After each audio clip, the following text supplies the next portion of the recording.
Welcome to How We Heard It, the podcast about music, pop culture, movies, and more, with your hosts, Wayne Bledsoe and Chuck Campbell. Labas, this is Chuck Campbell with Wayne Bledsoe, and This is John Baker. that is hello in Lithuanian. The first country to join us today is Lithuania. So hello, Lithuania. Welcome. Today, we're going to do one of those random going through our music and thoughts that occur to us. So these we've done a couple of them before. They're kind of fun for us, and we never know where they're going to go. I've done the same thing for the third time now, as I've just gone to a vinyl collection that I have in my den that's huge, and I've gone through one or two boxes at a time. And almost all of my vinyl are from mostly mid to late 80s and into the 90s, and then a few from the early 80s and 70s. Very few from the 70s. Those are leftovers from my sister.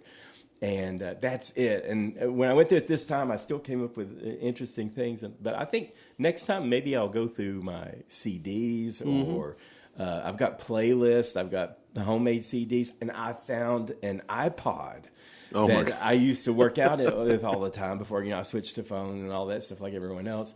And I was looking at those songs. I thought I could just go through the playlist of the early 2000s. So anyway, today I'm going through box the last one from my last collection was Foxy, the band Foxy. So this starts in the F's and goes to like I.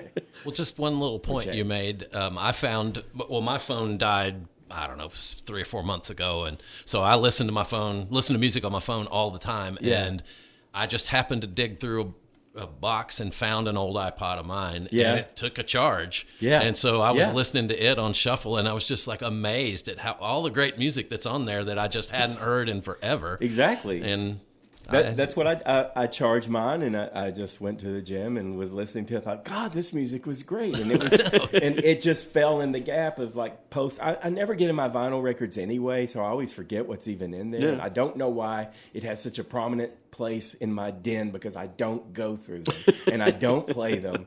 And I've got CDs like tucked away everywhere and everything else that harder to find, more recent stuff that I would listen to. So I got to get my act together. I'm not sure I have a working CD player. Oh, I'm not sure. I've got a crap ton of CDs, but I don't think I have a player that works. I've got at least 2. Yeah, I've got. I'm sure they can be found. Yeah, well, it's funny. I mean, I didn't go through my vinyl. I mean, I need to start doing that because I'll bring in a lot more obscure, strange stuff. But I have most of my CDs digitized, or not most of them. They really are digitized. I mean on a hard drive. So I put them on a hard drive. So I just go through my hard drive and look at all this stuff. Your CDs? Yeah. Okay. Yeah, because I mean, I put them on a hard drive so I could make mixtapes when I did radio shows, and that way. But I mean, I have tons of things that actually haven't been digitized, and lots of vinyl that has never been put out on CD. So. Well, and another funny thing that's happened is like either Leslie or I will put on our Apple Music, just on our library on our phone on random shuffle, and it happens with Leslie more than me because I recognize stuff. But so we used to share. We had one computer, and we shared that computer, and this was 15 years ago. Yeah. And so I had loaded that computer up with stuff of mine, and now whenever either one of us hooks the phone, I mean, that vestige of those songs has migrated onto her computer, and we'll be listening to something. She goes, I have no idea what this is or how it came to be on my phone. And I was like, oh, I know what that is. That's some weirdness that I put on the computer 15 years ago, and it still lives. Yeah. Well, and for me, I think... my whole approach to reviewing music was a little different than yours, Wayne. I was kind of a slut reviewer. I would just like find something would catch my ear, and I would pick it up and review it. And then by the time they released another one, I didn't even bother to listen to it. I was just ships in the night with most of the people I reviewed. Yeah. And when I look back at things from the 90s, it's like, I know I reviewed that, but I don't remember anything about it or why I liked them or didn't like them. And so most of, and so when I do hitch on to one, then I'm like, I'm like a dog with a bone. I'm not going to let it go. But most of the time, it's just like something new. In one ear and out the other. Yeah. It's like cramming for a test. Yeah. So I'm always kind of rifling. What does stick with me, I've got that in a precious place, but stuff that I listened to. There were a lot of artists that I remembered reviewing and don't know anything about them now. Yeah. Well, I had to look up the histories on a couple of them. One of mine that I have is a band called King Kong. And I remember they were from Kentucky. I couldn't remember. Okay. They're from Louisville, and I had to look up because normally, like if it's somebody I know pretty well, I mean, there was a time I could tell you who played every instrument on an album. Yeah. And then, like in this case, I couldn't even remember who the lead singer, main guy was. Oh, yeah, But, it turns out that it was a guy named Ethan Buckler. Mm-hmm. And we're in it. Okay. Go. Yeah, well, so anyway, I looked him up, and I didn't realize that it was like 7 years before he released the album that I have that I liked so much called Bunch of Beans. Mm-hmm. And it was so funny because I was looking at what people said about it, and everybody was mad because it didn't sound like what he recorded 7 years ago, and they didn't like it nearly as well. Right. And it was like, well, I didn't hear the other stuff, but I freaking love this album. Right. Yeah. So, I need to go back and find the earlier stuff.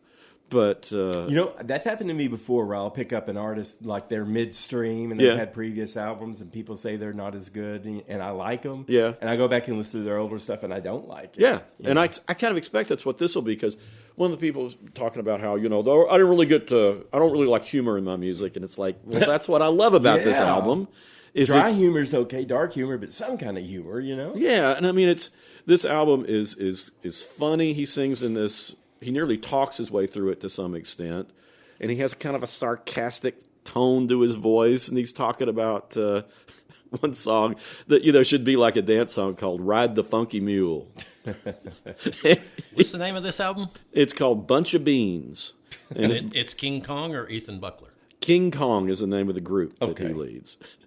But it's like when he's doing "Ride the Funky Mule," and it's not a dance song at all, and all of a sudden he goes, "Yeehaw!" It's just, but it's so much fun. I used to play it all the time on the radio because it was like such a great thing to kind of break up, whatever serious music you were playing. Mm-hmm. And he was like, some of it's pretty good commentary. The first song on it's called "Bulldozers," and it's, bulldozers on the. It's just like, whatever. When was this from? This actually came out in 2007. Awesome.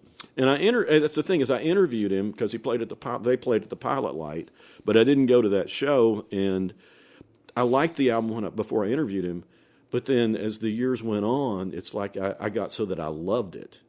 And I wish I'd listened to it more before I'd interviewed him because I would have been a more enthusiastic interviewer. Mm-hmm.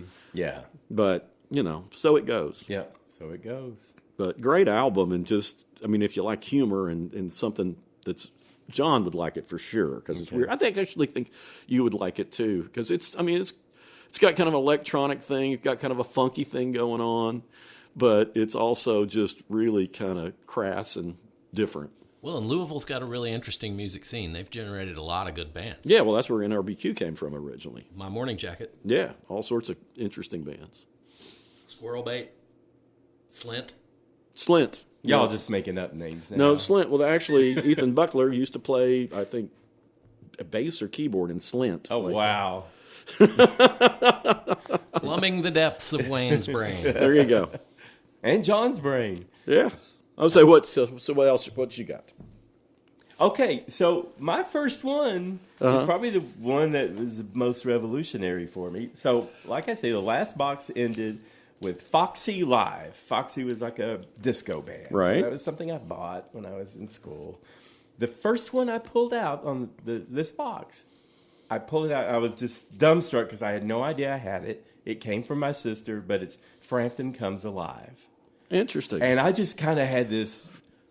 I knew this was a huge live album. Yeah. And I know a couple of the songs were released. The biggest selling live album up at that time. Right, yeah. right. So it was everywhere. Yeah. And I didn't listen to it, and I didn't know my sister had it. And it made me think about, now, how much older than you was Robin, your sister? 4.5 years. 4.5 years. Okay. Mine was 6 years older. Mm-hmm. And I just thought of how completely different our relationships with our sisters was. Yeah. Your sister took you under her wing and fostered your interest in music, and you thrived on that, and you shared all growing up, what you felt about music. And in my case, it kind of brought home a lot of things about my sister. She was the middle child, so I had an older sister than her. That's the one who's still around.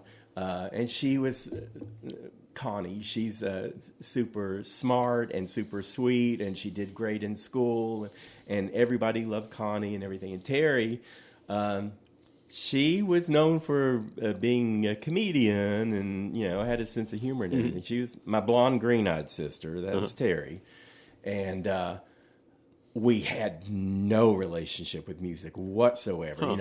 And part of it was middle child syndrome for her. I was the baby and I was the boy. My older sister was the first one and all that. And Terry was just lost in the middle, and she really was. Yeah. And my parents divorced at a more pivotal age for her than me. I don't even remember them as married.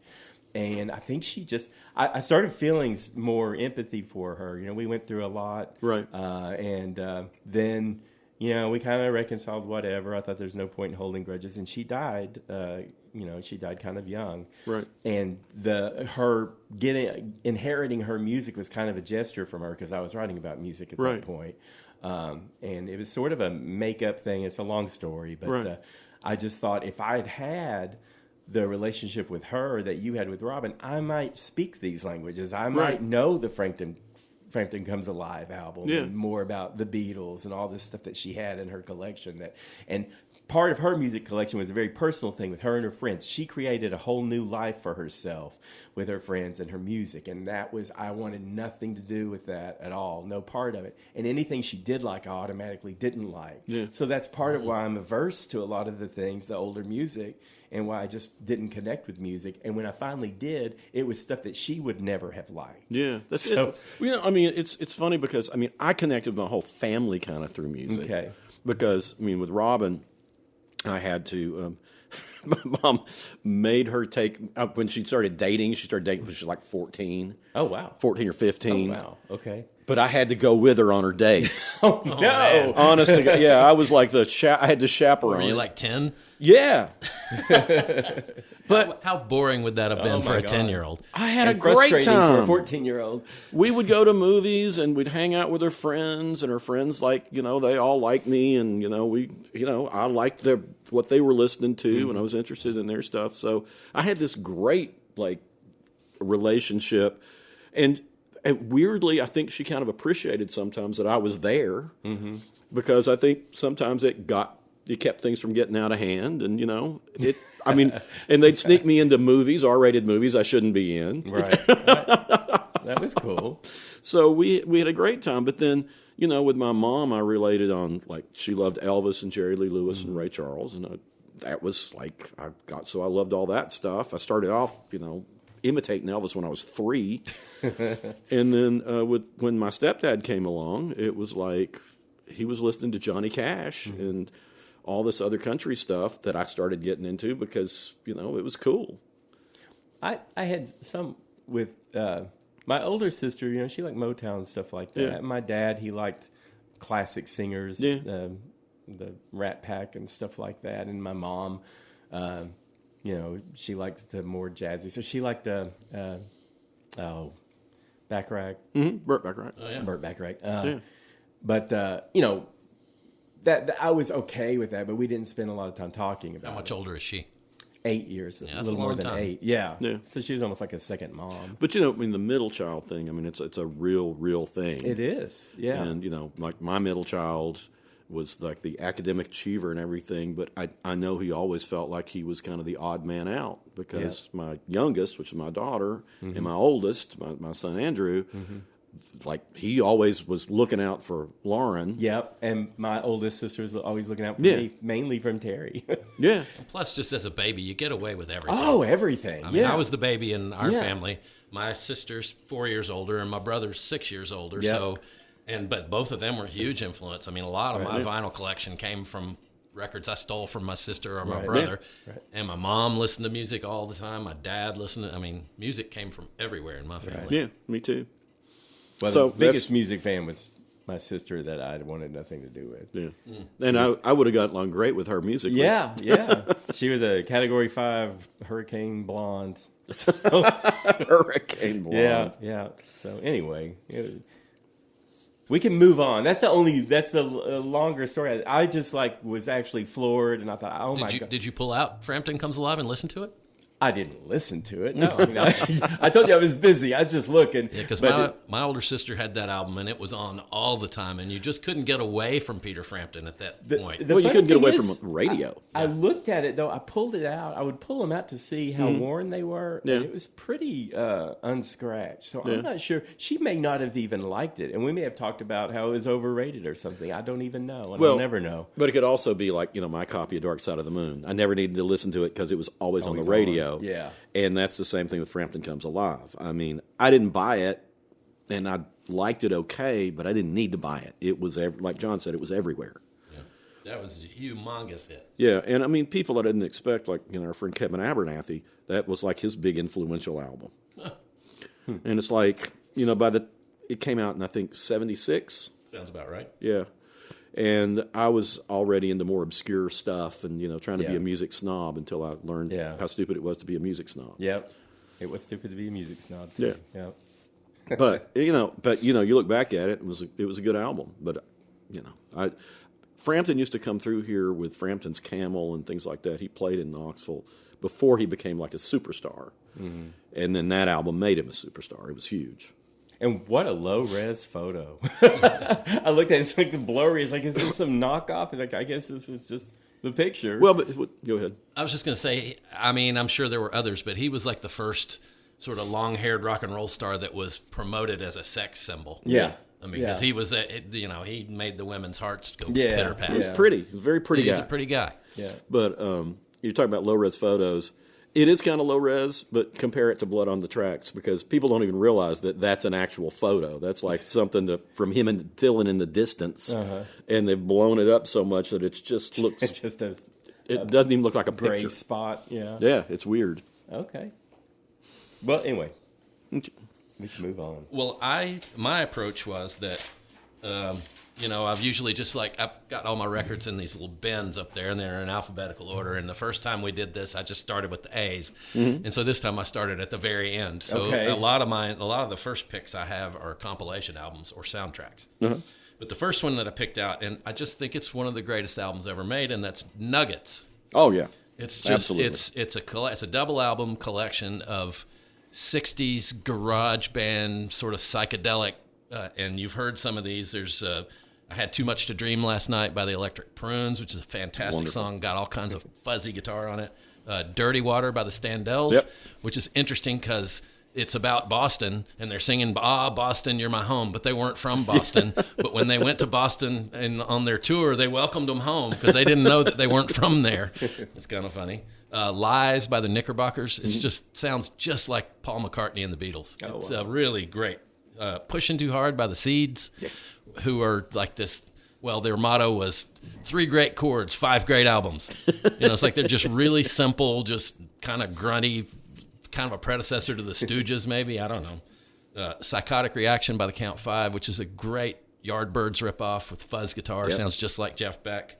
You're Gonna Miss Me by the 13th Floor Elevators, and 13th Floor Elevators are a thing unto themselves. That's Rocky Erickson, who was psychotic and became more so, and then put out albums under his own name that are even more psychotic. But I think... And there's a great documentary on him called You're Gonna Miss Me. Yeah. So that was the first one I picked out, and I must have listened to that album so many times. And then they've made Son of Nuggets, Children of Nuggets. I've got... And Pebbles. Pebbles, yeah, there's all kinds. I mean, people are just out there collecting one-off, one-hit wonders from the 60s. Well, one of these interesting things about that album is, of course, it's compiled by Lenny Kaye, who was Patti Smith's guitar player and partner for, in music for all those years. Yep. And he was a music writer, too. But he put that out, and it just created this whole new, enthusiasm for, kind of... obscure... garage rock. Yeah. And then Rhino put out a box set that had the original 2 Nuggets albums. Plus. And I think 3 more. I've got that one. Yeah, me too. And it's like the whole thing is just terrific. I mean, and it's got I think it's the Barbarians, the multi song. Yeah, the hook hand. Yeah, he's like, this guy had one hand, and they had him do this like recitation song about his rehabilitation, right? Because he lost his hand in a car accident or something like that. And he's got a hook. But when he realized they were going to release it, apparently he chased the producer around the room ready to kill him because he hated it. But it was their hit. It was their hit. It's true. It's weird. But yeah, that's a great compilation. I've got another story that really didn't have much to do about music. Okay. So I'm floating in. But my two stories came early, and I don't know if I just started like checking it off as I went along, but I got Frankie Goes to Hollywood, Glenn Frey, some album of his he put out in '88 that I didn't ever listen to. There were a lot of these big names like I never listened to. A lot of them are still sealed. Frida, who is from ABBA, the album that she did with Phil Collins on drums. But I came to, and I'd forgotten about this, a Front 242 vinyl album. And I didn't even know I had one. And I thought, where the hell did I get this from? And I started looking, and I saw it said DM 19.90. It's like, Deutschmarks. Yeah. I bought this in Germany. I went to a record store in Berlin. It's in the Kreuzberg neighborhood of Berlin, which is like right near the wall. It was on the West Berlin, but it was kind of a poor area in the communist days. And now it's gentrified, and it's Bohemia, and it's multicultural, and all that stuff. And I when I've been to Berlin, I usually stay in a more retail area, where the zoo and all the more the touristy places, nicer hotels. But I've got it in my mind. I was going to go find. It was called Groove Records. There's a record store there called Groove Records. And there was a sticker from that on there, too. And Front 242 is from Belgium, so it was printed in Belgium, and they were selling it in Berlin, which is super cool. And I just remembered I had to walk there, and I was walking through all the crowds of people. And this has nothing to do with music, but this is what I thought. One is Front 242 is a rare thing. You can't buy it here. You can't buy it on CD. You probably can't. I don't know. You can maybe be able to find it on vinyl online or whatever. But just to forget that I had it, one of my favorite bands, and to find it, it was just like amazing. But it brought this flashback of when I was going to this Kreuzberg neighborhood. I was walking and it was part of Berlin I didn't know very well. And I was going across, and a lot of people walking back and forth. And there was a pedestrian bridge, and there was a guy sitting on this bridge, and he was like bumming. He had like a jar in front of him, and he was crying, and it didn't look like a fake thing. It looked like he was kind of maybe newly homeless or something, because he had kind of like a clean little backpack and everything. And there was a dog sitting next to him. And this was when I had my German Shepherd, Banshee, and this looked like a German Shepherd. And he's sitting there, and he was crying, and the dog stared up at me. And I know. Oh, God. And I mean, like, I have a hard time, like, looking the other way with any homeless person. And if they've got a dog, I'm just like, here, feed your dog, please. You know what I'm saying? And the guy was crying, and he hugged his dog and buried his face in this dog, who never broke eye contact with me. Wow. And just watched me walking across the bridge, and I was looking at this dog, and I thought, this record store is going to close, though, So I went to the record store, and all I could think about was this man and the dog. I was in this crazy, subversive record store in Berlin, and looking at all this stuff I'd never seen before. I just thought, I've got to get back there. But I did buy Front 242. And I didn't even remember that I'd ever bought vinyl overseas. I bought CDs before, all over the place, but I don't think I've ever. Vinyl's hard to travel with. Yeah, and I think this was on a trip. I know I was in Berlin by myself, so that rules out a couple of trips, but I think this is the one where I went from Sweden to Hungary, so I was like dragging luggage with me and everything, and what I was doing with the big old vinyl, I don't know, but I got it home. But and I hustled back there, and they were gone. I'm just gonna give them all my change and everything, because that dog and that guy, and the guy was so. So that's what this album made me think of. Oh my gosh. Not just how great Front 242 is. This is the content I'm here for. But just the homeless guy in Berlin, unhoused. And his dog, his own unhoused. That's what we say now. He was homeless then, though, because it was the 90s. Yeah. But unhoused, and his dog with the just penetrating eyes that just never broke eye contact with me. And I kept thinking about that dog. I thought, dogs deserve some kind of home, They just anyway. It was an odd night. It sounds it. I don't have any more stories like that. Well, one of my picks was Webb Wilder's Doodad. What? Webb Wilder? Webb Wilder. Webb You've not Wilder. mentioned him hardly at all. You used to love that guy. I still love him, but this is my favorite Webb Wilder album. It came out in 1991, and R.S. Field produced it. Al Cooper, Sonny Landreth played on it. It's a major label album. Yeah, it was a subsidiary of a major label. I can't remember which one it was, but it was like a label that only lasted for like 2-3 years. Yeah. But anyway, this is like, you can get it now in Collector's Choice Music, and it's one of those you send in an order and they press one. They put it out and they give you a CD. But and it has a cover of "I Had Too Much to Dream Last Night." All right.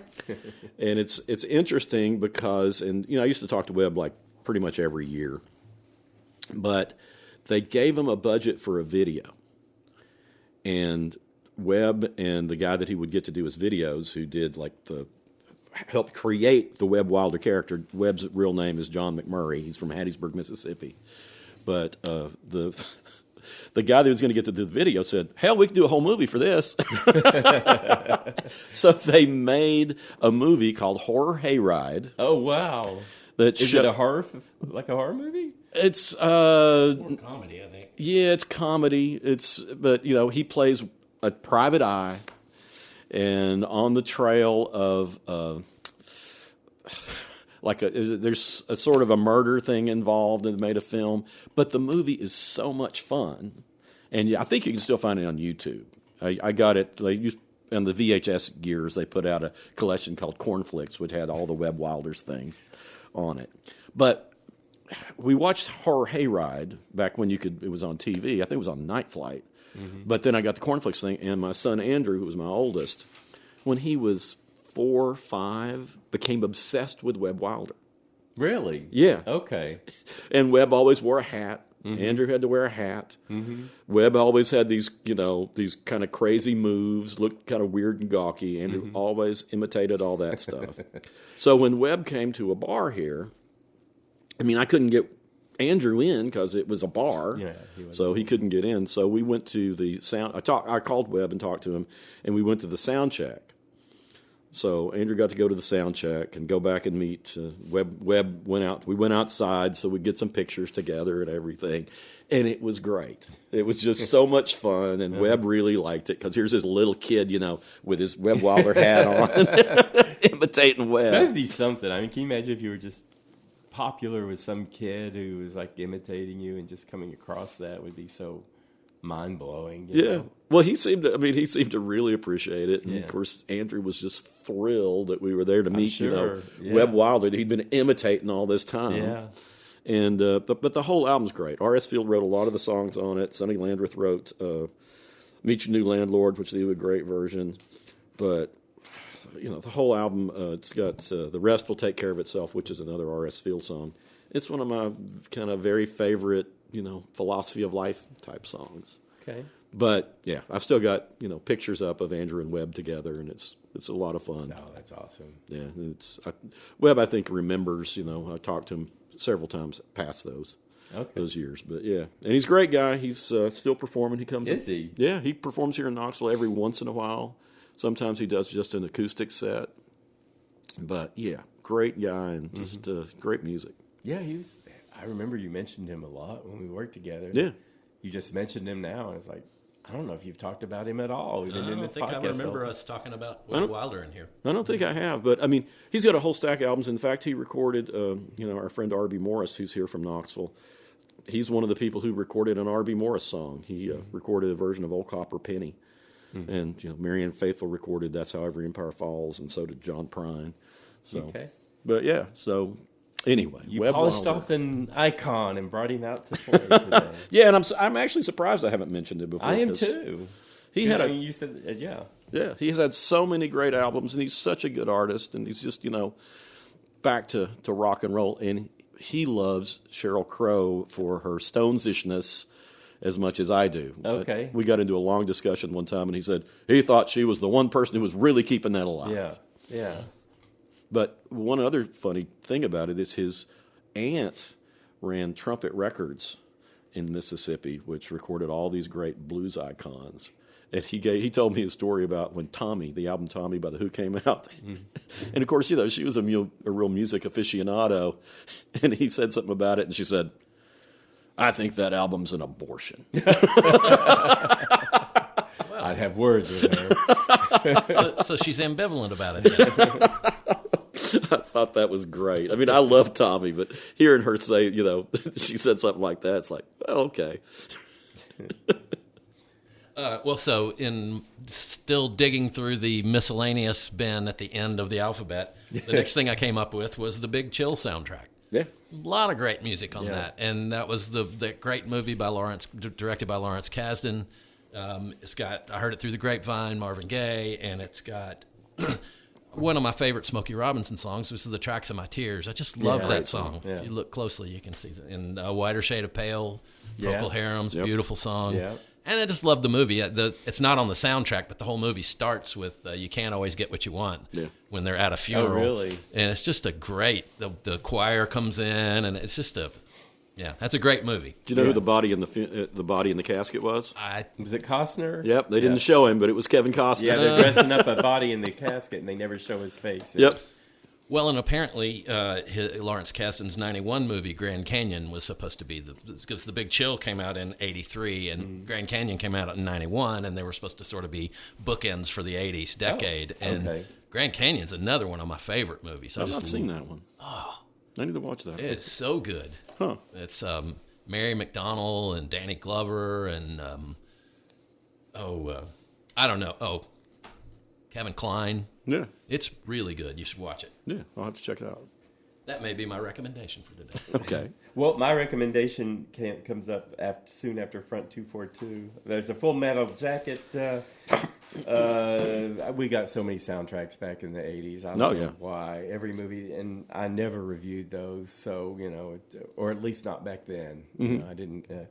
Then I've got my recommendation will come up later. Peter Gabriel, the So album I think was before I was reviewing, and I really liked that. Yeah. It had Sledgehammer and Big Time and In Your Eyes. But then Biko came out. Biko. Yes, about Stephen in Biko. 87, and I didn't even open it. So here he was like this, and that was early in my writing days. Like, why did I not even open that? Well, what that probably would have been a special edition because Biko was actually on an album before that. Okay. I think that one's on Security. Oh, that might be it. Maybe I knew. Okay. Well, probably had a press release. They did a movie about Stephen Biko. Okay. But a South African activist. Yeah, and he was like murdered in jail, basically.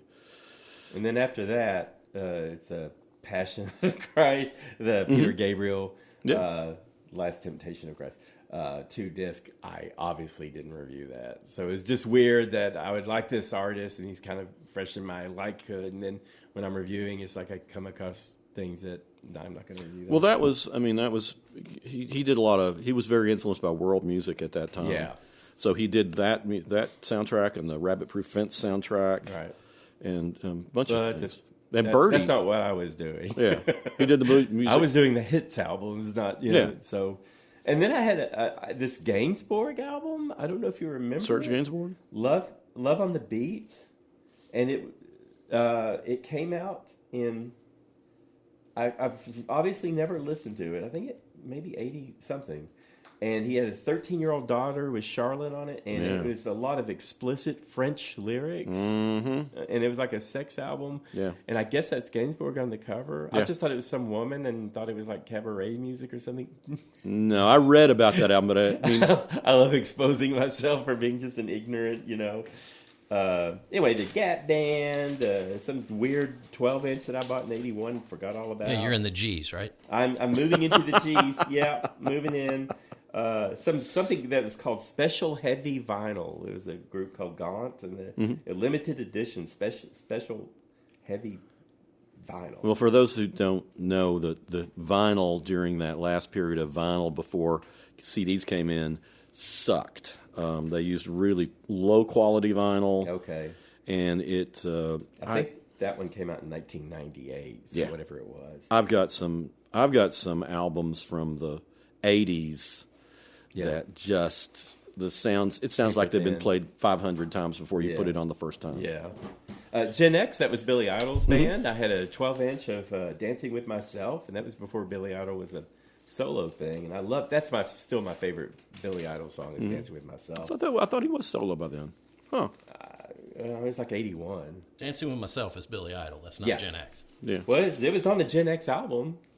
I can show it to you. I'll bring it in next week. If Maybe you want. recorded because I don't remember all that. He may have. recorded He it re-recorded it. Yeah. I Yeah, think that's he probably what re-recorded- happened. Yeah. I didn't realize that. That happens with a lot of things. And Georgia Satellites, I thought this was funny. Georgia Satellites open all night. Yeah, Unopened. of course. So Well, I've got their open all night. I never opened it. I love the Georgia Satellites. I know you would hate them, Yeah, I do too.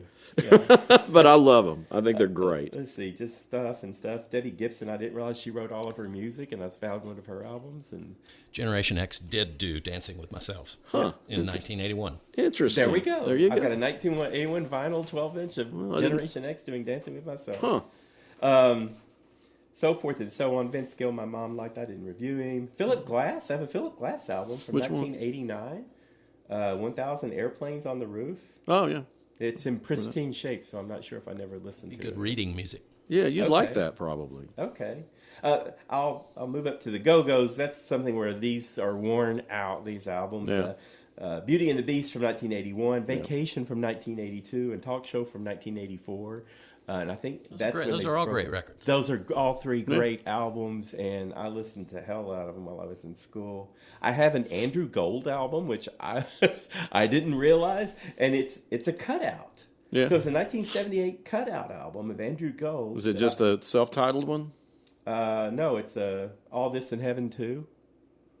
Oh, okay. It has Thank You for Being a Friend on it. Yeah, that's the one with him, like the top hat. And the stuff on it. Yeah, I remember You that were one. describing it the other day, and I didn't. I was like, oh, that's interesting. It's in my And collection. you have it. It's Yeah. in my collection with Frank. Well, that's what happens when you're a real collector is you don't really know what you have. Yeah. I mean, I've been collecting That's records since true. I was 12 years old, and I don't even know what I've got. Yeah. Oh. A couple of comedy back-to-back. Whoopi Goldberg doing that Fontaine character. Yeah. And Bobcat Goldthwait live. It's like, no.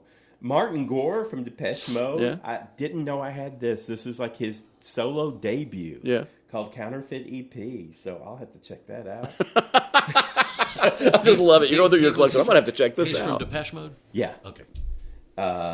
Gorillas in the Mist, another movie. Now we got some Terry stuff, so y'all be interested in this. The Grassroots. Yeah. Leaving It All Behind. I don't know that album. I only know the Grassroots hits. 1969. So she was really young then. Yeah. Temptation Eyes is one of my favorite. Midnight Confessions is my favorite by him. Well, this one she wore the hell out of it, or whoever gave it to her wore Yeah. the hell out of it. Huh. So. And then Grateful Dead. I can't believe you have a Grateful Dead I album. know, I can't either. Which one? From Moore Hotel? From the Mars Hotel. From Mars Hotel, Yeah. yeah. That's a pretty classic one. 1974. Yeah, it's pretty good. Not overplayed, I guess. There's a Greenpeace fundraiser album that's like a 2-disc with just everybody in the world in it, but they were all previously released songs, so I Yeah. didn't do that. Nancy Griffith, 3 albums, and I only remember one song from all 3 albums. It's Which one you remember? It's a Hard Life Wherever You Go. Yeah. And that was from 1989 album. Okay, so this is the MCA This years. is where I'll stop. I'll stop in the G's. Guns N' Roses, Appetite for Destruction. I've mentioned this before, Yeah. but this is the album with the band cover. Right. And I don't think they printed any of the band covers for commercial use because I think they printed the first ones for Why is it press because it's a cartoon By and Robert Williams. There's a raped woman on the front who I don't know if she's dead or not, but her shirt's hanging open. Her It was raped by an breasts are out. alien. Yeah, and it's like it was just so offensive that they had to change that, Yeah. and they took her off the cover. I just resisted Guns N' Roses right from the second I heard them. I was like, I don't like this. I hated Axl Rose's voice. I Yeah, hated his yeah. singing style. I can't Well, stand I this like the thing. rest of the band, but I can't stand Axl Rose. But that was 87, and Welcome to the Jungle. And Yeah. This was like when I was just really experiencing, this is when I was trying to review what I thought was going to be popular, whether I liked it or not. My attitude and process of reviewing albums changed over the years, and this is when I was getting started. And You just reviewed everything. I wanted to establish myself as knowing the current people. I gave up on the old people. It's like, I'm not going to be able to cover those. And everybody in the world was doing that anyway. There was no reason for me to throw my voice in when 90% of all the critics were reviewing it. Well, so I was trying to grab the new ones. But when you first showed up at the paper, you said, let's talk. And you said, I'm not here to take your job. No, I was not. I was hoping that maybe you would take over stuff that I just wasn't comfortable doing. And you felt the same way. And all of a sudden, you didn't have to do rap anymore. And Right, I didn't have to do do the old rock or country anymore. And it worked out just fine. Yeah, it was And fun. here you are still friends 20, Yeah, 30, 25, 30 years later. And I think they expected, everybody at the News Sentinel, They they really loved wanted to- Wayne. Of course they loved Wayne. And they didn't know me. So they were all rallying around Wayne. They're not going to let this dude from Florida come in and, and take. And so I was kind of creeping in like, I really don't want to do what I understand that he's doing, Yeah. I thought, we're going to have to fight over him. We didn't have to fight over anything. We never did. And it was the thing is like, once we had that discussion, it was like, well, Yeah, it's like, well, this might work. this is like, this covers all the bases. We had a gentleman's agreement. If there was someone that we were both interested in, we would talk it out. And occasionally we both did some artists, but that was rare. Yeah. And we that newspaper got a whole lot broader coverage because it was almost It sure we did. were matched together to cover different genres. Yeah, and that's the thing is we could always rely on each other's expertise. You know, I mean, because Yeah. I would have to, there's plenty of things I had to ask you about that were going on that were new. And I had asked you about everything, anyone over 40 or whatever. Yeah, It's but when an artist would come into town that was brand new that I didn't know anything about, you generally knew about. Yeah. And sometimes I'd do the interviews. I didn't really want to most of the time, and you didn't push it at all. We just worked really well together. It really, I don't remember any kind of conflicts that we had. We never had one, as far as I can remember. Hard to believe. But I'm pissed. But who knew? 30 years later, John would be pissed at both of us. Well, from about that time, I'm going to bring up Townes Van Zandt, who I've mentioned a couple of times. I've never recommended an album, but his album from 1987, At My Window, this was like he'd been a sort of an underground thing. He'd been on Tomato Records, which is this little bitty label, and he signed with Sugar Hill and released this album. And I think it was his first album in like 7 years, maybe. What year was this? 1987. And everybody, the people who knew him from Pancho and Lefty, and he wrote If I Needed You, which is a song that Don Williams recorded. So he made some money off that, but he was a real underground sort of a guy. And he'd play the Down Home in Johnson City a lot. But the first year I went to Fanfare was when this album came out. The Country Music Fanfare, the big thing that they hold in Nashville. They still do that? They still do it. They call it something else now. Okay. I can't remember what they call it now. But it was a thing where it started. It's all AI. Yeah. But it started for like a place for country artists to get along with radio people, and then fans started coming in, and they'd meet the fans and do these things. It's sort of like the fanboy events and things that people sign autographs and stuff now. But anyway, I was at. I saw that Townes was there, and I thought, oh man, this is a legendary guy. So I'm gonna get an interview. So I talked to his publicist, which was Pam Lewis, who later became Garth Brooks' manager. Okay, yeah. And she was just kind of freelancing there. She'd show up and represent. She was people. good at her job. She was real good at her job. So anyway, I got an interview set up with Townes, but before our interview, right before it, he did one of these like press conference things. They would set up people, and he got up there, and not a single person in the crowd asked him a question. Oh no! And it's like they don't know who the hell this is. No. And he's up there, and he's looking really uncomfortable. And finally, and I didn't want to give away my questions, Right. And I didn't, I didn't want to No do. one else had any. Right. So what are you going to do? So finally, I raised my hand and I said, "How did everything change for you after you wrote Pancho and Lefty and Willie recorded it?" And so he answered it, Right. And then they started answering questions. Good. So we went, Kickstarted. yeah, Prime the pump. primed the Yeah. pump. So we went back to a private room after that to do an interview, and his wife, he was an alcoholic. His wife was feeding him these little tiny glasses of beer through the whole thing. And it was funny because we put him on the cover of the entertainment section for my interview. Mm-hmm. And then I got a letter from Pam Lewis afterwards that's, thanking me for doing it and said, I think Townes has you in his will.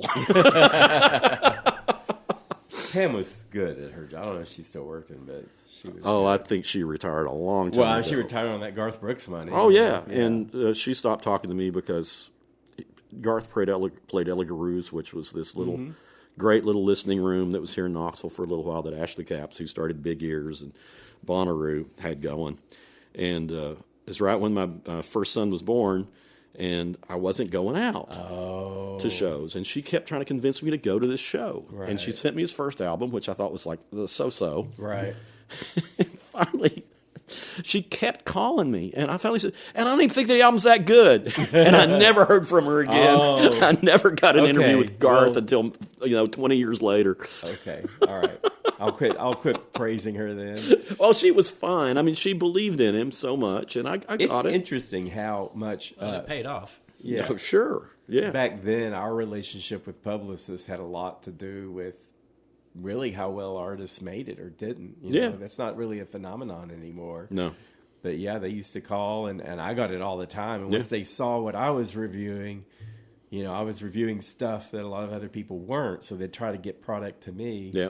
And they'd try to convince me. A lot of times they were paying attention to what I was writing. Yeah. They knew what I liked and say, I think you'll like it. I think you'll like it. I'm like, okay. And a lot of times I would like it. They Yeah. knew what they were talking about. Yeah. I don't know what's happened. I don't even know if there is publicity anymore. There are. I've still got some friends, from those days that, are still doing it, but it's Yeah. not It's like gotta it be hard was. now. Yeah. Yeah. But anyway, that was my best, my biggest, oh shit, what did I do? moment. Continuing on from the end of my record collection, I've got another soundtrack, and it's the soundtrack to Pretty in Pink. Oh, yeah. This is a John Hughes movie. Molly Ringwald and John Cryer, I think. Yep. Yeah. And it's just got a bunch of great sort of post-punk, new wave kind of songs. It's got Yeah. Psychedelic Furs doing a modified version. Their original one, as Wayne has discussed here before, is much more punky and much more raw-edged. It's got Orchestral Maneuvers in the Dark, If You Leave. It's got Bring on the Dancing Horses by Echo and the Bunnymen.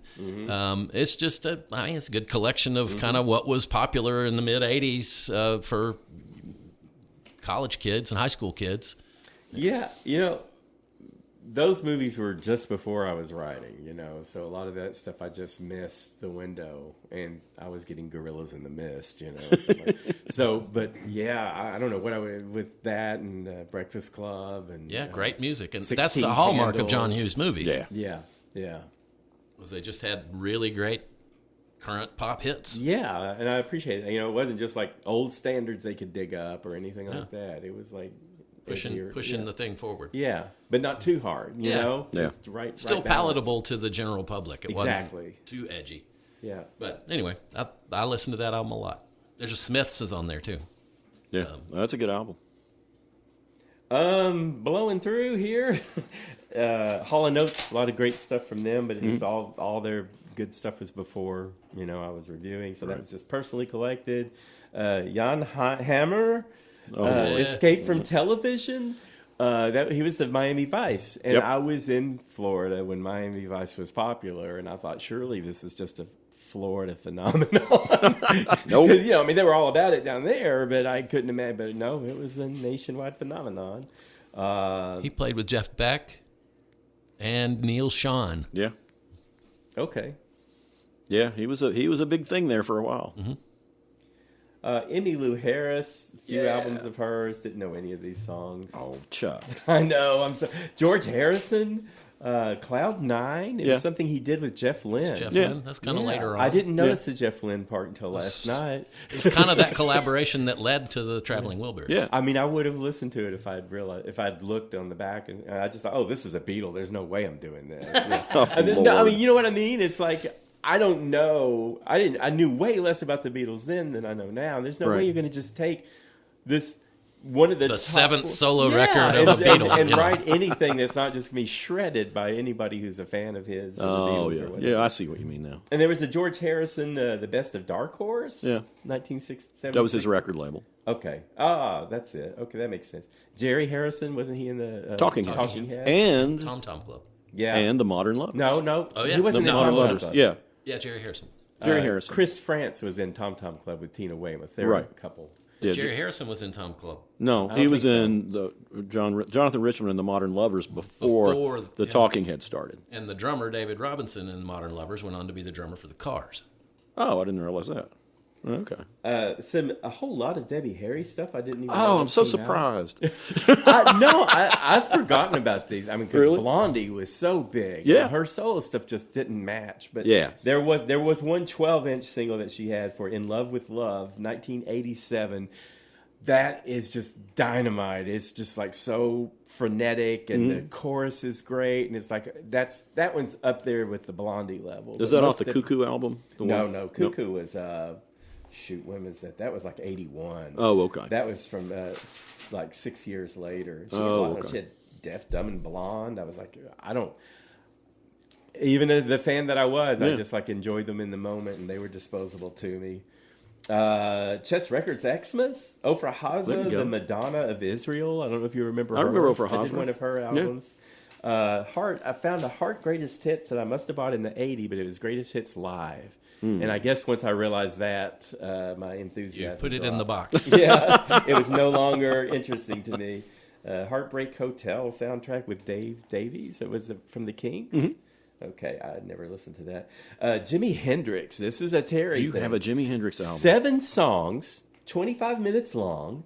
I could not find a year on it anywhere. There's no title on it, and it's There's in all pristine kinds of shape. Jimi Hendrix bootlegs out there. That might be what it was. That must be, because, I mean, he didn't release anything that was like just 7 songs that I know of. I Yeah, mean, it's 7 songs, and it's in pretty good shape. Don Henley, End of Innocence. It was the end of Don Henley for me. I like Don Henley. Robin Hitchcock, Mm-hmm. 2-disc Storefront Hitchcock Yeah. movie by Jonathan Demme. Jonathan Demme. Yeah. It's a great rock doc. Yeah, I didn't know that. He also did. Stop Making Sense. yeah, Okay. Talking Heads. Well, I got that. I got Kind of the same 2-disc. premise too. yeah. Yes, there was a limited edition 2-disc thing I got in '98 and didn't listen to. Buddy Holly, 1958 release that was re-released in 1988 with notes from Bob Thiel. Yeah, Okay. Buddy Holly's awesome. yeah. Good Human League stuff. Eric Clapton soundtrack for a Mickey Rourke movie, which I didn't touch with a 10-foot pole. Wait, But which the movie had to have started with an H. Yeah, it was Homeboy. Okay. Oh, I don't remember that one. How'd you know that? That it started with Because you're going through H's. Oh, Jan Hammer, Debbie Harry, You're Hart, falling. Robin Hitchcock. You got it. You got me. This was a crazy one. Honky Tonk Piano with Crazy Fritz. This is Even I don't know Crazy I know, Fritz. This is a Terry one. It's something on Coronet Records. And it had been, someone was selling it for $1 and they marked it out and sold it for 75 cents. Cornet Records. That Well, would be hopefully like you've the gotten 50s. your money's worth out of that one. Yeah. Yeah. All 75 cents worth. Hoodoo Gurus is like, I Great. realize I don't remember them Which very album?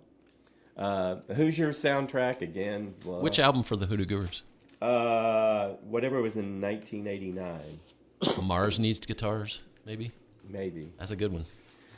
Bruce Hornsby in the Range, and I thought this was funny because the picture on the front is just as boring as that band is. I like did Bruce not Hornsby. listen to that.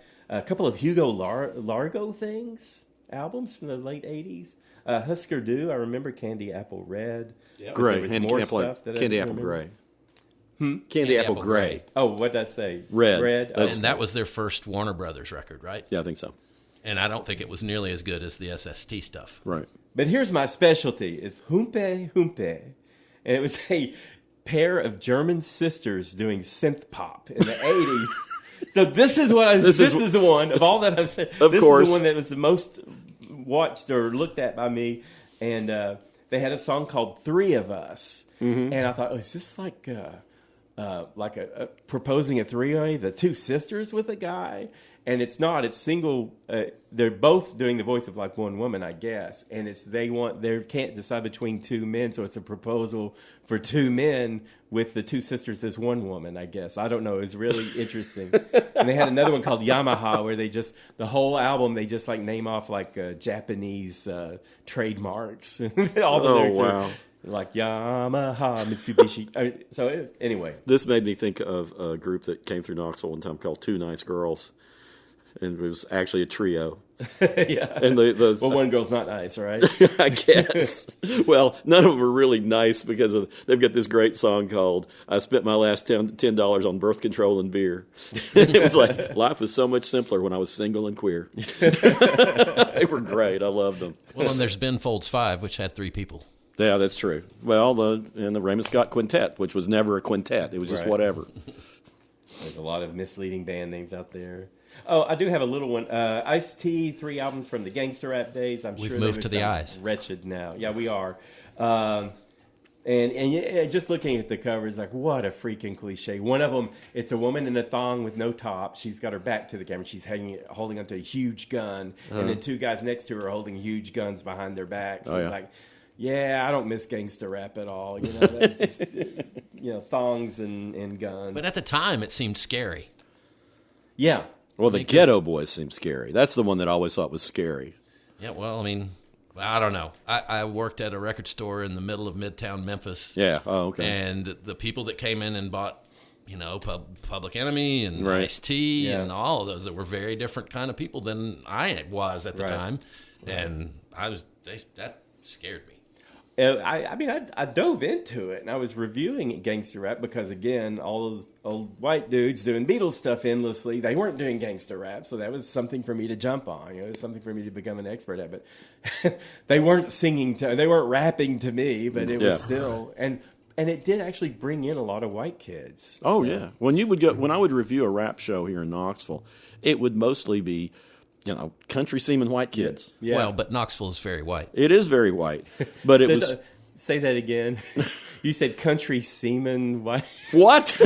You said country seaman white kids. Country seeming white kids. That's not how it sounded. I'm like, what? You're the. Where is that? Where is that? I don't know what. It's on the back of that door. Yeah, where is that thing for me not to say certain things? I didn't say those words. I don't know what you're talking about. Country seaman. Just a little bit more on that point, though. At the time, like when NWA Straight Outta Compton came out, that scared the crap out of me. Then flash forward to 5-6 years ago, I was watching a 30 for 30 sports documentary on ESPN, and it's about the Oakland Raiders. When they became the LA Raiders, and Ice Cube was a huge Raiders fan, and he started wearing Raiders gear, and that became the gear of gangster rap. Everyone wore the skull and crossbone Raiders stuff, and it made me go back and listen to Straight Outta Compton, and it seems so harmless now. Oh yeah. Listen to it now, and it's just like, it's good, but it just doesn't scare me like it did then. Yeah, it's just theater. I mean, it's just like a different style of theater. Yeah. And I talked to some of them, and then they were coming for spring break and everything. They were just normal people. Yeah. They really were. So, it was nothing different. Billy Idol stuff, Indiana Jones, the last crusade in 1989. But there's a group called Information Society. You remember them? Okay. That reminded me of, this album is from 1988.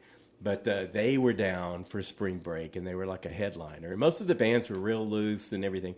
These guys, and there was a woman too, pale as could be, under these big shades with the sunscreen on and everything. And I talked to the lead singer, and he was one of the most bitter, sour people I've ever talked to. And he wasn't mad at me or anything. He was just like, I don't know why we're here. I don't know why they booked us to be here. And who wants to be out on the beach now? And I don't want to perform to those people. And everything was just with a sneer. And I'm like, wow. Okay. So good luck on your career. Yeah. And where are they now?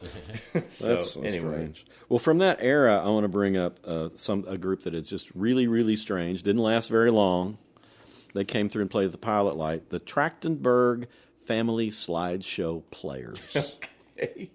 And what they would do, it was a husband and wife and their little girl who started performing with them when she was 6. Oh, wow. but they would get boxes of slides from like garage sales and things like that, and then write songs about the slides and present the slides while they were playing the songs. Oh, that's cool.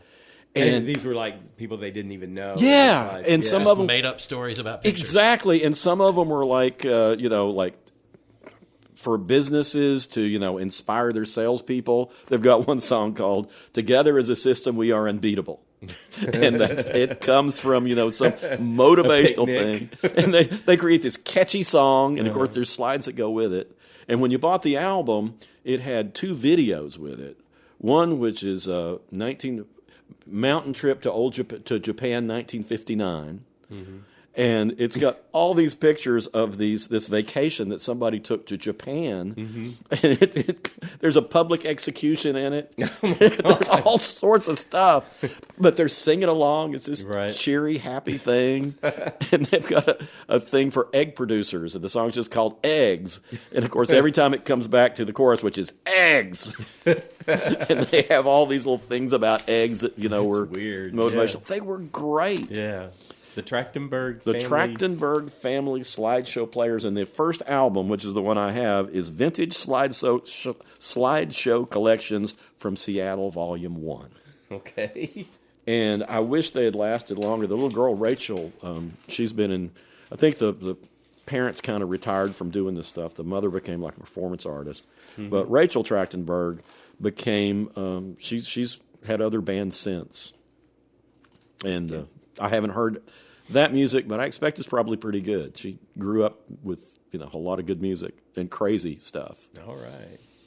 Well, continuing to troll through the bottom end of the alphabet of my record collection, I came to this absolute classic album, Stevie Wonder, Songs in the Key of Life, right, 1976, and just the first, it's a double album, and the entire first side, there isn't a bad, it's just from one song to another, fantastic. And Love in Need of Love Today is really nice and soft, and it's just like, we need love in our life. And the way Stevie Wonder sings is just magical. And then the song after that is Have a Talk with God, which is really, really funky. You wouldn't expect it. And then Village Ghetto Land is heartfelt. And the one after that is called Contusion, and it sounds like a Jeff Beck record. It's it's like fusion jazz, and then it ends the side with Sir Duke, which is just amazing. And then other songs on that album, I wish those days would come back again. And Isn't She Lovely, which is just we discussed great song. Stevie Wonder love songs we hate, and what was the one I just called to say I love you, and it just seems flat. But Isn't She Lovely is a work of genius. Yeah, and so that album is just it's fantastic. It's a classic album. Yeah. It is great. Yeah.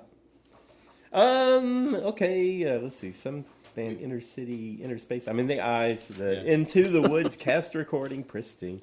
In Excess. Kick. I've got all these albums that have never been listened to. I don't know why I saved them. All the rest are in storage. I don't know why these made the cut, but who knows what my brain was thinking then.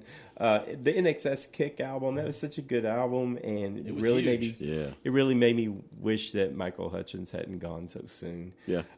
Chris Isaak, Paul Jabara, Janet Jackson. I bought her Vinyl Control album. That was her breakout album, and I have 6 12-inch vinyls by her, but no other albums, and that's because I was buying CDs, and that reminded me that you could get the CD for an album, but the 12 inches still came out on vinyl. Yep. So that's when you had the dual formats going. So that was around late 80s, 90s.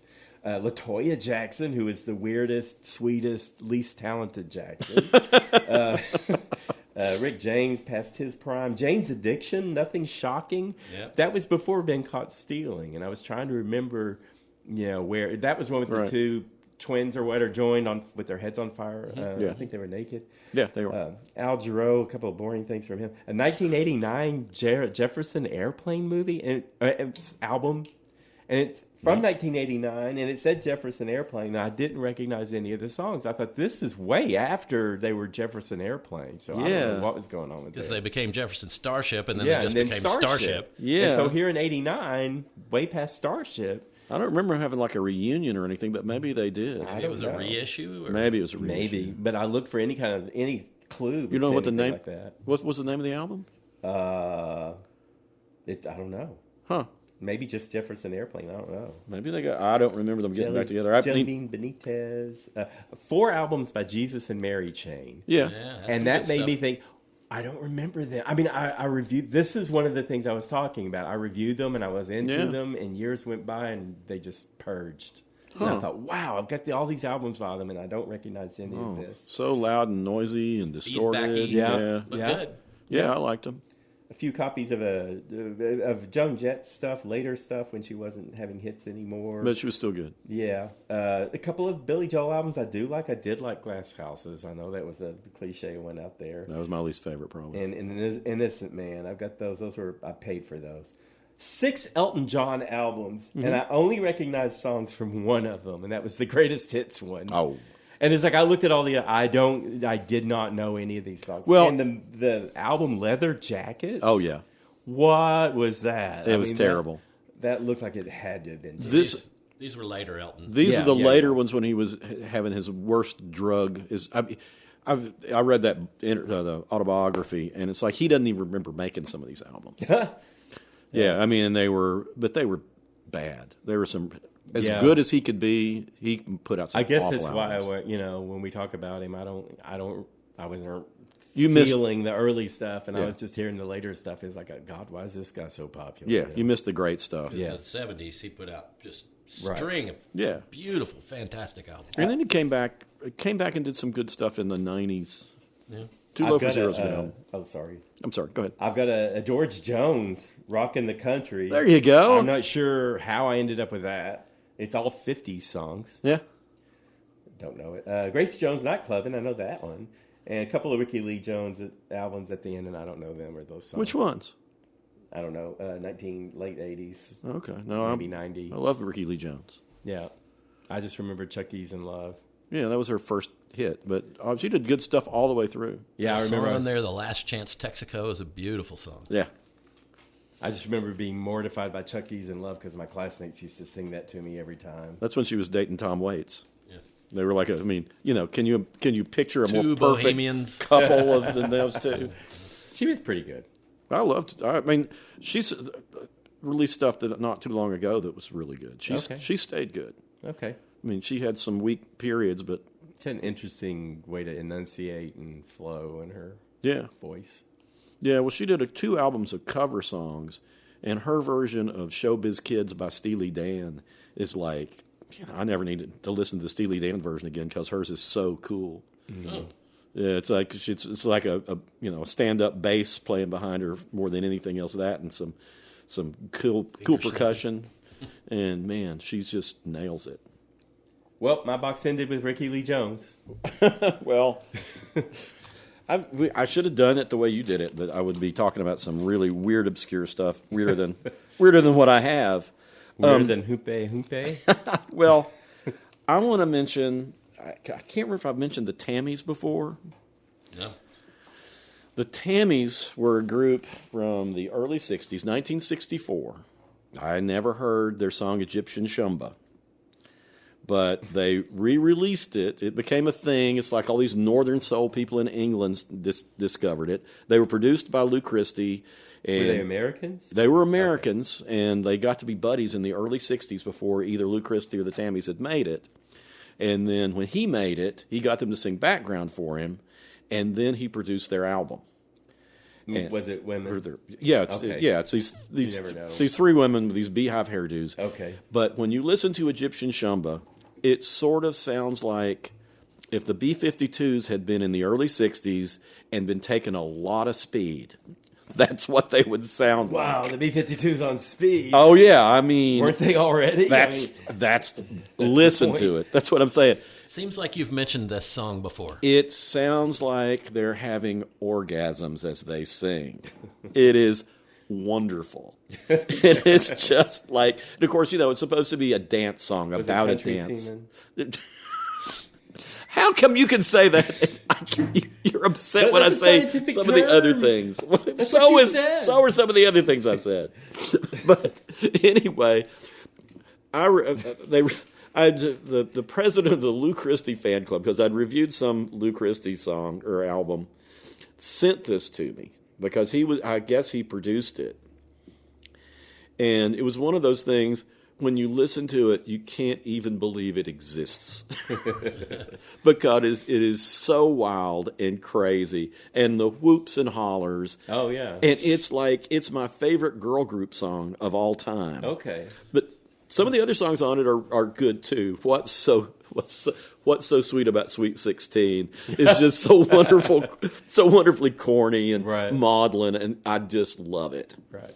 But anyway, you can find that song on the girl group album, One Kiss Leads to Another. There's a box set that Rhino put out. Or you can get Egyptian Shumba, the singles, 1962-64. Yeah, it wasn't an album he recorded, it was the singles. I don't think they actually officially released an album. Okay. But you don't want to miss it. It's crazy and great. Okay. All right, I got one more. All right. I mean, I have more than one more, but this is the last one I'm going to do because we're running out of time. But down in the bottom end of the alphabet, still, Yes, their 1980 album Drama, which is overlooked. I mean, they've got the classic period, Fragile and Close to the Edge and all of that. This was a transition, and this is the one where they had the two guys from the Buggles, Jeff Downs and Trevor Horn, but they still had Chris Squire and Steve Howe, and it's really good. There's a song on there called Machine Messiah. It's a long kind of slow build, but it builds into this big rock opera kind of thing. It's a really good album. I love that album, and I think it gets overlooked. It's before Owner of a Lonely Heart and all of that sort of Fairlight computer synth stuff, but still, it does have a lot of synths and stuff because of the Buggles guys. Yeah. But it's a good album. You got any more, Wayne? Oh, yeah, but I'm going to save them for the next time we do this. Okay. You said Fairlight, and that reminded me of some soundtrack that was all on Fairlight, and it was somewhere on my list, and I just blew it off, and that's okay. Well, you have to go to the box with the Fs. Yeah. Somewhere in the Fs and Gs, Hs. Well, are we ready to move on to recommendations? Sure. All right, I'm going to start because it's a group that was in my box, Fuzzbox. Okay. And I've mentioned them before. And this is from sometime in the mid-'80s. It was 4 teenage girls in Britain. They were from Birmingham, England. And they indeed had a Fuzzbox. And the name of their album is We've Got a Fuzzbox, and we're going to use it. I remember that. Yeah. And kind of provocative. And the Fuzzbox is like a pedal that hooks to your guitar, and it distorts the guitar. Yeah, it makes it really fuzzy. Yeah, and they use it, and they do use it. It's a high energy. They're like a kind of post-punk, pre-new wave, and just all. It's like if you had a slumber party and a punk band broke out or something like that. Because they're teenage girls, right? But they got all this energy and everything, and sarcasm and craziness, and they still have hormones. Like they have a song called "Love Is a Slug," and it's and again, I've got the videos interlinked with all my memories of their music. But it's all about these girls and their high tension and just dumb, stupid boys who are just hitting on whatever, and all these girls who are just so much invested in every little move that the boys make. But it's got this fuzz box that just drives the whole song. They do a cover of "Spirit in the Sky," which already was a weird song by Norman Greenbaum with a lot of fuzz guitar. Yeah, that was when the Fuzzbox first came out. Yeah, and they were perfect for it, and it sounds like an unhinged teenage girl doing "Spirit in the Sky," and it sounds psychotic and crazy and sarcastic and funny all at the same time. That sounds good to me. Yeah, and they had a song called "What's the Point?" But anyway, a few years after that album, We've Got a Fuzzbox, they refashioned their song, and they came out and they were doing like kind of a slick pop dance, like they were trying to sound like Bananarama. And I like Bananarama, but we didn't need another one. It just kind of like, I guess they became adults and they didn't want to run around like insane teenage girls anymore. So, and they broke up. They had lots of... So they kind of burned out, but this one album was great. Cool. You got one, John, or you want to go? Sure, you can go ahead. Okay, well, I'm going to recommend 2002 album by a fellow named Bill Swan. And his album is called Awake But Somehow Dreaming. And I looked it up to make sure you could find it because it's on all sorts of formats. Right. Bill Swan? Bill Swan. And Bill actually is a professor at Maryville College here near Knoxville, and is better known as a jazz keyboardist.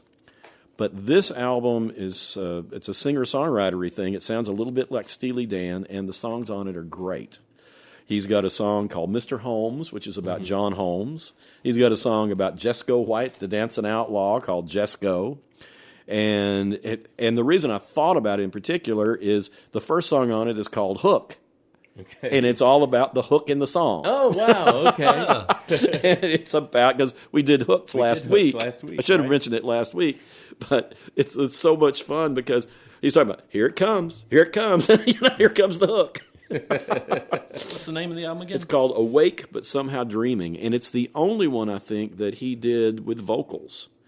And obviously, a lot of other people like it because it's up on pretty much all the formats, and people make comments about it. When's it from? It's from 2002. But I like his jazz stuff really well too. But this one is like I can't imagine why he doesn't do another one other than in 2002 it didn't sell anything. But look it up. It's out there, and it's loads of fun. And if you only listen to one track, listen to Mr. Holmes. Mr. Holmes. It's a great... You don't really know what it's about until you listen close to the lyrics and like, oh, yeah. That's cool. I like that. Yeah. He said the lyrics are like, he'd show it to the girls on the playground, and they'd always flip their lids. All right, I got a weird one. I may have mentioned this one before, but it's just a great story. Okay. So there used to be this guy, I can't remember his name, Hal Linden, I think is his name, and he was a producer on David Letterman's show. Oh. And they used to have a comedy segment called Dave's Record Collection. Okay. And so Hal would go out to record stores and just find really weird old albums, and they'd play a little snippet, and Dave would do jokes about it. But he kept running into these industry musicals. And so what it was these corporations would have a retreat for all their sales. This was mainly 50s, 60s, 70s. I guess they kind of stopped after that. But they would have a sales meeting for a week for their salespeople all across the country. Would come to usually in New York, and bring their wives, and they'd have sessions on the products and everything. But mostly that was just a vacation, and their wives would come, and they would put on a full-on Broadway musical, and they would use some of the Broadway directors and actors who were not working then to do these big production musicals about their products. Okay. And so, they recorded them, and they gave the albums to the sales associates. They say on the album, not for sale. These are not for sale. Right. But I mean, the songs are just hilarious. My Insurance Man, Features to Talk About from General Electric, 22 Slices of Bread, The Dishwasher and the Disposal, Put Payoff Punch in Your Selling, Superman Sonata, Diesel Dazzle. There's one in here about a bathroom. My Bathroom. It is really, really hilarious because it's a woman singing, and she's talking about how she really gets in touch with herself in her bathroom. And it's just so masturbatory, but it's not. Is it country singing? It doesn't seem country at all. Okay. But this album came out in 2019. You can look it up. It's on Apple Music. It's called Bathtubs Over Broadway. It's hilarious. You should listen to it. That's my recommendation. Awesome. Movies? Go TV? right ahead. All right, I'll go ahead with If I Had Legs, I'd Kick You. Oh. This one was written and directed by Mary Bronstein. I think it came out either at the end of 2025 it was the end of 2025. It's a new movie. Yeah. Newish movie. I think it's on HBO Max now. I'm not It is. really sure. Okay. I actually thought about watching it last night. Oh, well, okay. So yes and no, maybe. I mean, so it stars Rose Byrne as a stressed out mother, and her performance is amazing. And the whole perspective is amazing. She is this woman who is trying to take care. They have a critically ill daughter. Mm-hmm. And the girl she's not eating, and she's not eating enough, and she's got all kinds of food aversions and everything. And so the girl nonstop whines, and she's trying to take care of the daughter. And she's also, the house that they're living in, like the second floor collapses into the first, so they have to move out to some cheap hotel. And she's trying to get I guess they're renting it, getting the owner to fix the house with a hole in it. And her husband, who is Christian Slater, plays her husband, but he's mainly on the phone, and he's I think he's a pilot maybe, or in the military. I don't remember, but so she's just talking to him on the phone. He's like, well, did you do this and did you do that? And she's already got all this stress, and she's a therapist, and she's also getting therapy, and her therapy is played by Conan O'Brien, who just openly despises her, and when they're sitting and she's talking about her problem, he's just like frowning at her the whole time, like he I don't want to give anything away, but he is not there for her at all. And the interesting thing is the filming and all is you never see the girl's face, or at least you don't through most of the movie, and that's because the director didn't want you to feel sympathy for the daughter. You just wanted to sense the daughter as the mother is. It's like, oh my God, she's not eating, and she's going to therapy and everything, and the therapist, they're trying to get rid of her because her daughter's not gaining weight, and she has to gain weight if they're going to treat her, and just like everything in the world is crushing down on her, and there are a lot of close-ups and everything. And again, Rose Byrne is fantastic in this movie, and it is about, she's like she's a woman at the absolute edge of life, and she's running out of options. And what I took away from it, and I saw it with someone, and a friend of mine saw it with someone, and in each case, one of us loved it, and the other one just was unhinged the whole way, because she is unhinged. But for me, it felt very therapeutic for whatever reason. And like, you're hearing what she's going through, and A$AP Rocky's in it. She's living in this like cheap hotel, and she keeps trying to escape her daughter, and she's going off and smoking weed and going to get snacks and everything, and her daughter's on some machine, and it's just like she's just at her limit, but it's just told in such an interesting way, and you do feel sympathy for her, even if she's making the bad calls and everything. You think, God, I'd hate to be her, and it just, like I say, for me it was therapeutic, and the other two people I know who saw it, one of them thought it was therapeutic, and the other one thought it was unhinged. So I don't know if you'll just hate it, or if you'll feel some kind of empathy for her or something. It's just like, what more can happen to her, and she's losing it, and it's just really, really well done. Well, it sounds weird enough that I'd like it. Yeah, it's definitely weird. Okay. Well, I like weird. Okay. John? Oh, yeah. Well, I mentioned this movie earlier, and so I'm going to make it my recommendation, and that is 1991's Grand Canyon by Lawrence Kasdan. It stars Danny Glover, Kevin Kline. Steve Martin plays a famous movie director who's just directed nothing but schlock his entire career, and he gets injured really badly and is in the hospital. And one morning he wakes up and sees the sunrise, and he just decides, I am going to change my ways. And he decides he's going to do movies that are meaningful. And so his character's great. Mary McDonnell's in it. She and Kevin Kline are a married couple.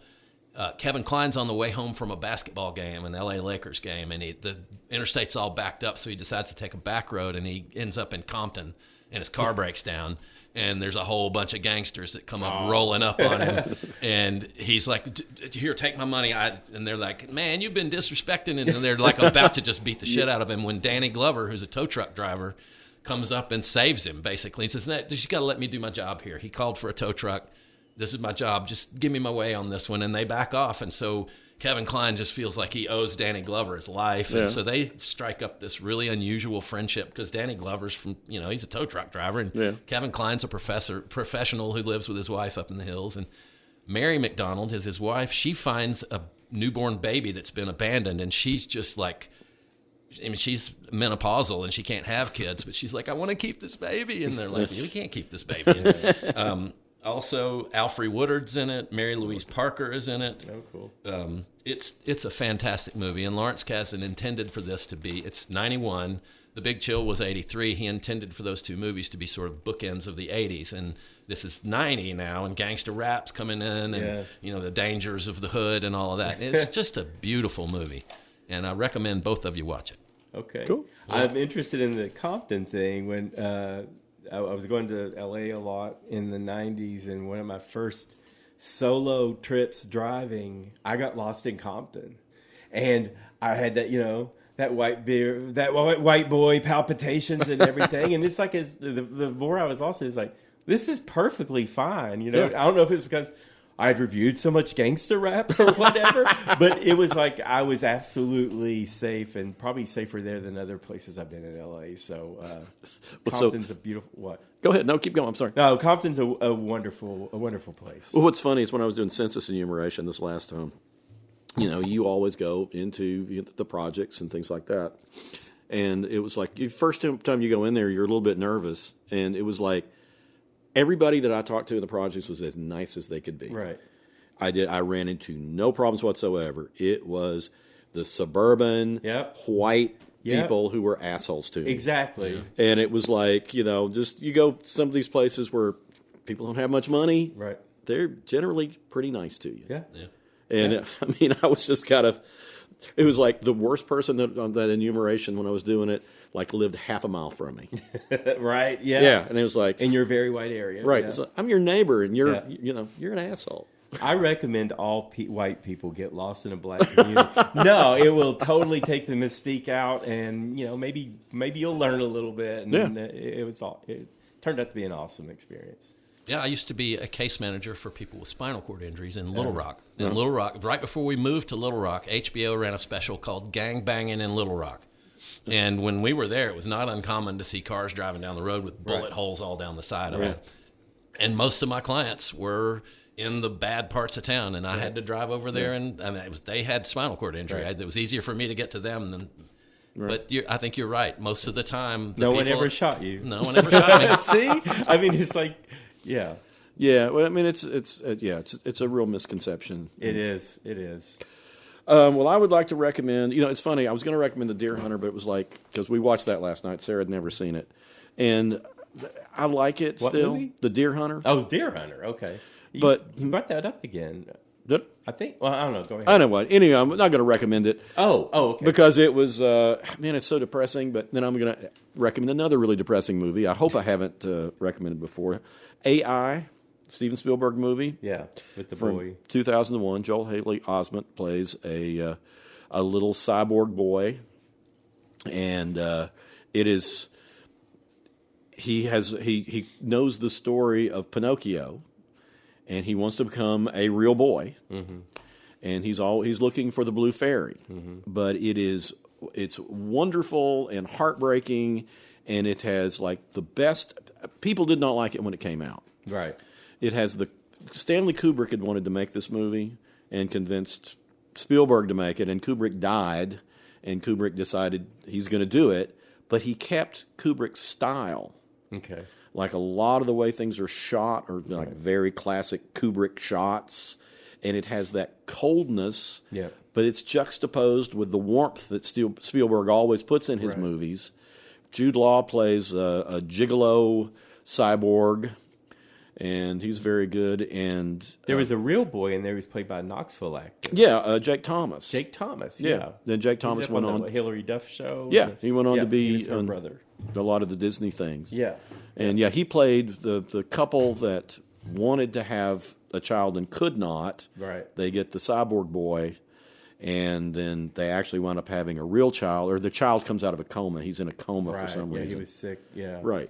And when he comes back out, then the cyborg boy is brushed aside, and in fact, they were supposed to send him back to be deactivated, but the mother puts him out in the woods and leaves him.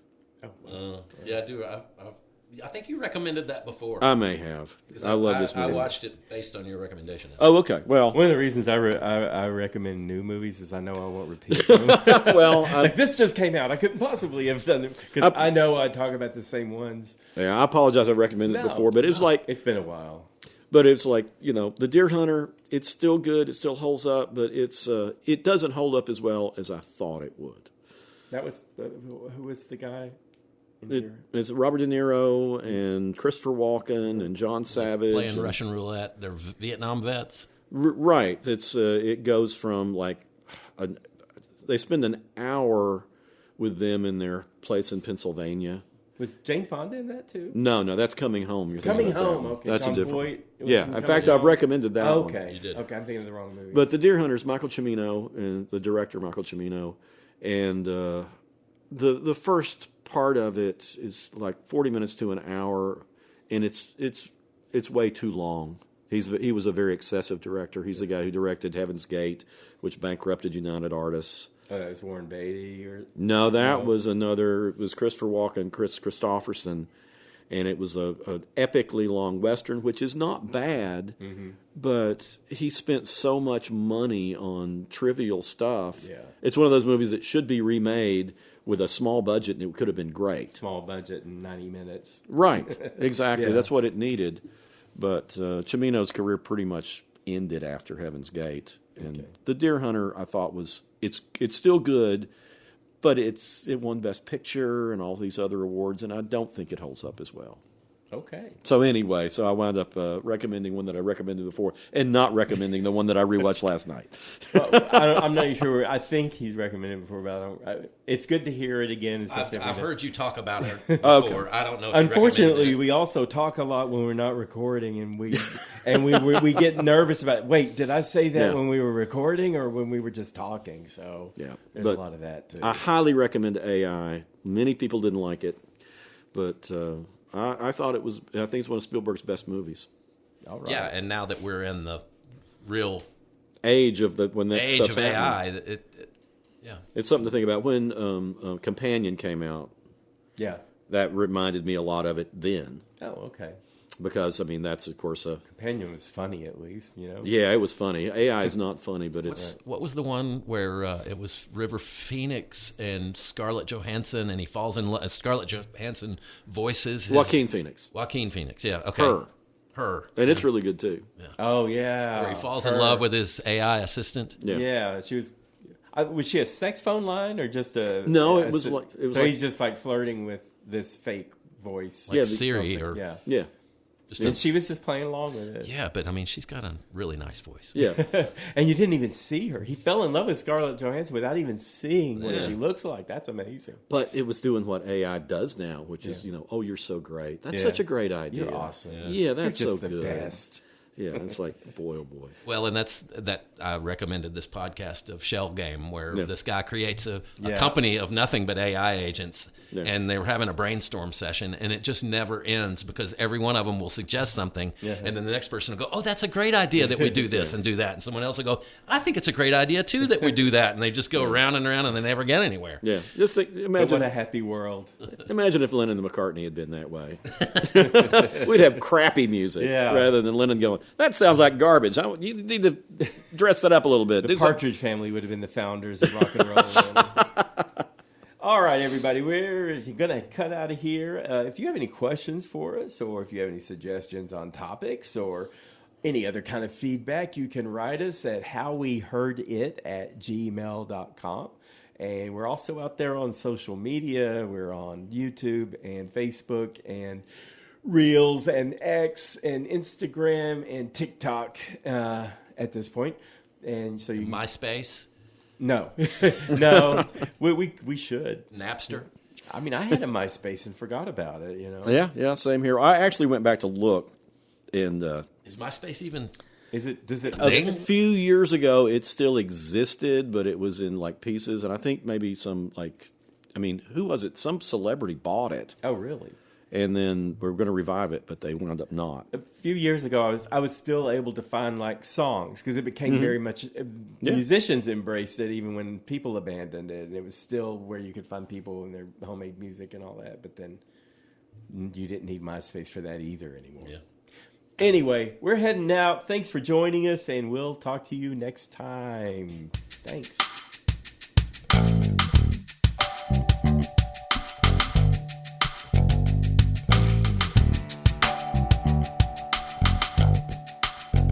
You've been listening to How We Heard It with Chuck Campbell and Wayne Bledsoe, a podcast about music, movies, art, culture, whatever it is that's on their mind. How We Heard It was recorded at the Arbor Studio in Knoxville, Tennessee by me, John Baker. How We Heard It is a Cozy Planet production. If listening to this podcast has given you a burning sensation, then we recommend you sit in a hot tub until your symptoms fade away. If you'd like to reach out to Chuck or Wayne or even me, you can send an email to howweheardit@gmail.com.